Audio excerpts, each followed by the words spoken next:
আজকের দৃশ্যপট হরধনু অঙ্গ পরিচালনায় কাঁটাগঞ্জ কল্যাণ চক্র।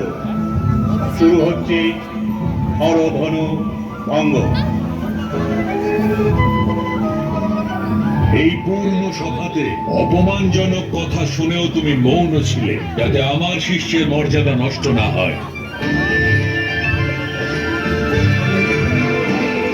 তুমি আমার কাছেও অনুমতি চাওনি, যাতে অযোধ্যার মর্যাদা ক্ষুণ্ণ না হয়।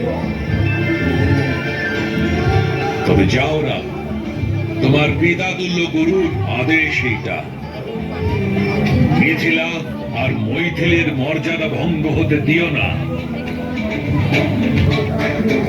অসহায় পিতার লজ্জা নিবারণ করো, আর গর্বিত করো অযোধ্যাপতিকে আর তোমার গুরুকেও। জয় পরিয়ে দাও হরধনুতে রাম। विश्वामित्र समय सुधर जारी বিজয়ী হও। সুবিষাদু কচুর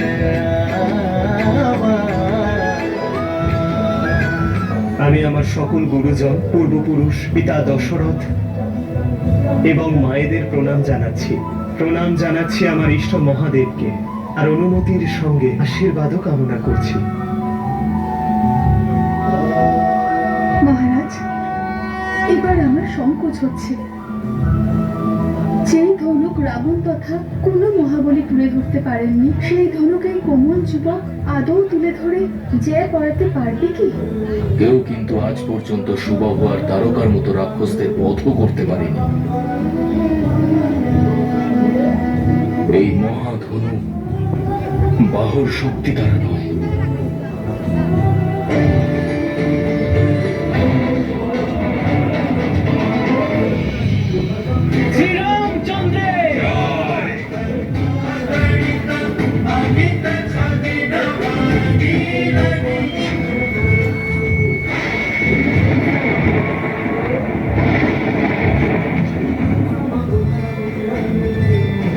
মহাদেবের অসীম কৃপায় রঘুবংশীয় অযোধ্যা কুমার দশরথ নন্দন শ্রীরাম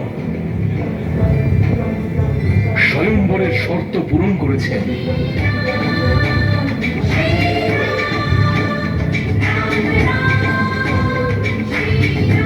আমার কন্যার সঙ্গে বিবাহের জন্য নিজের যোগ্যতা প্রমাণ করেছেন। বন্ধ করুন এসব।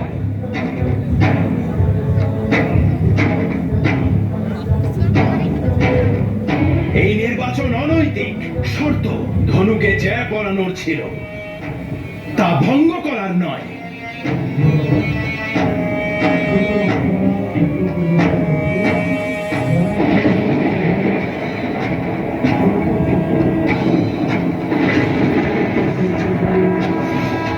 কে ভঙ্গ করেছে আমার গুরু মহাদেবের এই ধনুক? ওই দুঃসাহসীকে নাশ করবার জন্য এই রাম এসেছে। ক্ষত্রিয়দের বিনাশক পরশুরাম এসেছে।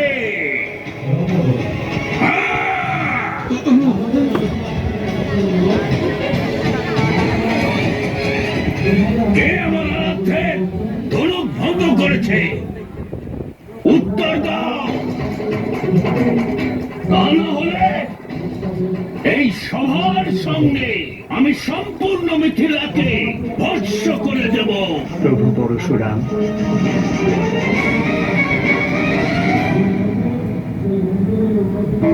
তাহলে তুমি বলবে যে সে কে?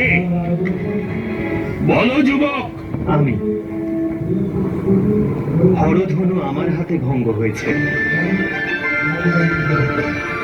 আর তার জন্য আমি ক্ষমা প্রার্থী প্রভু। তুমি এই পরশুধারী রাম যার রক্ষক, সেই মহাধনুক তুমি ভঙ্গ করেছ। নিজের পরিচয় দাও বালক। আমিও রাম, অযোধ্যাপতি দশরথের জ্যেষ্ঠ পুত্র। রাম,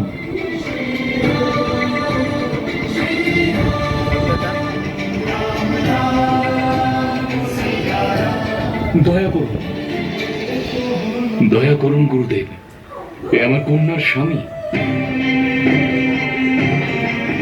অদ্ভুত। জনক, বলো এই বালককে এই ধনুক কার ছিল? মহাদেবের পিনাক, যা আপনি মিথিলাকে দিয়েছিলেন। আমার এই উপহারকে, এই পবিত্র ধনুককে তুমি খেলার বস্তু বানিয়েছো?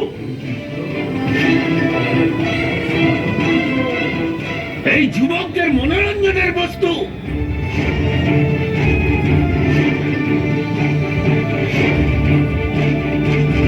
আমি শুধু এটুকুই চেয়েছিলাম গুরুদেব, মহাদেবের এই হরধনু আমার কন্যার সৌভাগ্য স্থির করুক। তাই হরধনুতে জ্যা পরানোর শর্ত রেখেছিলাম আমি। শুনেছ তুমি? কেবল জ্যা পরানোর কথা ছিল, ধনুক ভঙ্গ করবার কথা নয়। আমারও ইচ্ছে জ্যা পরানোরই ছিল প্রভু, কিন্তু মহাদেব চেয়েছিলেন হরধনু ভঙ্গ করতে। আচ্ছা,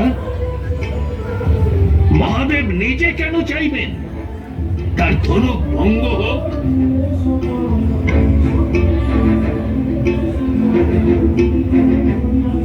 মহাদেব, যিনি প্রতি মুহূর্তে কত ব্রহ্মাণ্ডই না ধ্বংস করে চলেছেন, যার সৃষ্টিকর্তাও উনি।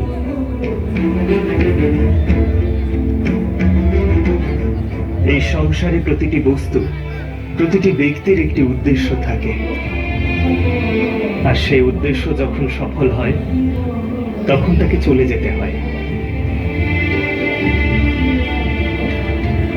তা সে আমিই হই বা আপনি বা স্বয়ং মহাদেবের পিনাক।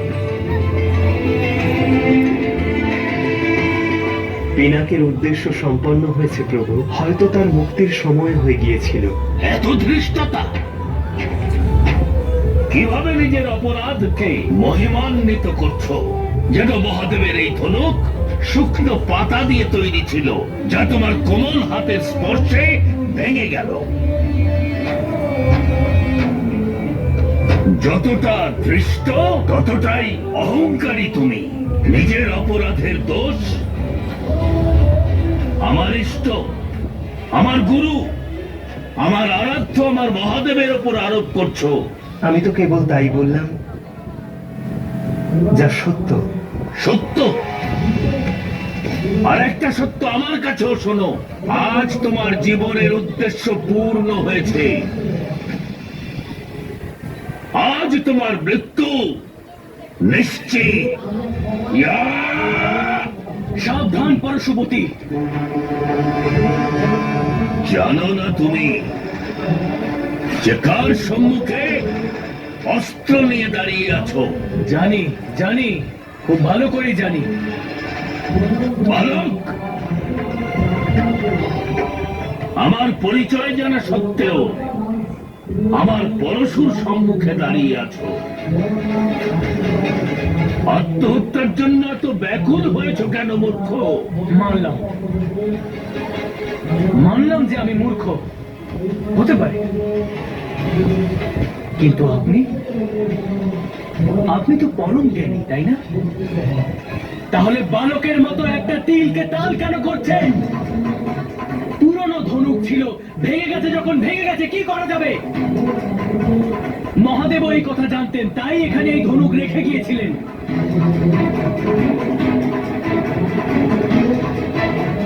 পুরনো ধনুকের প্রতি এত মোহ কিসের? বাল্যকালে না জানি আমরা খেলার ছলে এমন কত ধনুক ভেঙেছি, তখন না কেউ এমন ধনুকের প্রতি মোহ দেখিয়েছে আর না ক্রোধ। উদ্ধত বালক,